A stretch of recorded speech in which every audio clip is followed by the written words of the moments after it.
I'm here with Eric Radomski, a producer on Batman the Animated Series, and this is a series that has stood up over the test of time.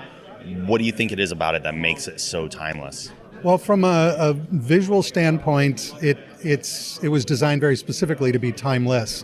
So the choices for Gotham City being New York City, and the fact that we've got some old and new design in there, the characters being sort of a middle of the road interpretation of all the incarnations of the characters, allowed it to never be set in a particular genre in terms of when the show came out, influenced by current society. It was just solid storytelling in an environment that was, again, it exists today. Yeah. So I think by nature, it's allowed it to appeal to generation after generation watching the show.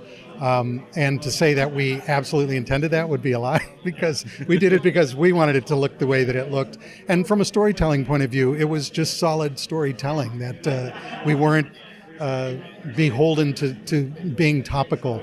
And we were trying to be true to the original interpretations of all the characters, heroes and villains, but do it in a way that allowed it to be pure and unique to the animated series as compared to the comics. And that as well played for an audience as interpretations of characters that you could start watching it today, you could have watched it 10 years ago, you could watch it 10 years from now, and they're always going to maintain the integrity of those characters. And I think that combined is what's managed to keep it in the favor of the fans. Absolutely. Over the course of the series, is there a particular moment, whether it be on screen in the final product or something off screen, that was particularly meaningful for you?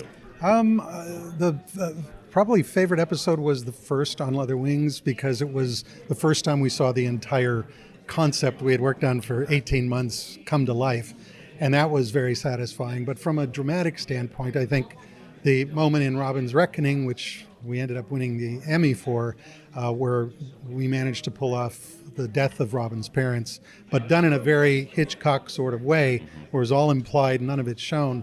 It just felt like a high bar for animation, that it wasn't catering to kids or adults. It was just a dramatic storytelling moment that not only we fortunately got through the networks on, but it also felt like it could be done not unlike the death of Bambi's mother. It's shocking, and yet it's very memorable. And I think that really stood out for me as this is not your typical animated show. All of the shows had elements of that. All of the episodes, I should say, had elements of that drama in them.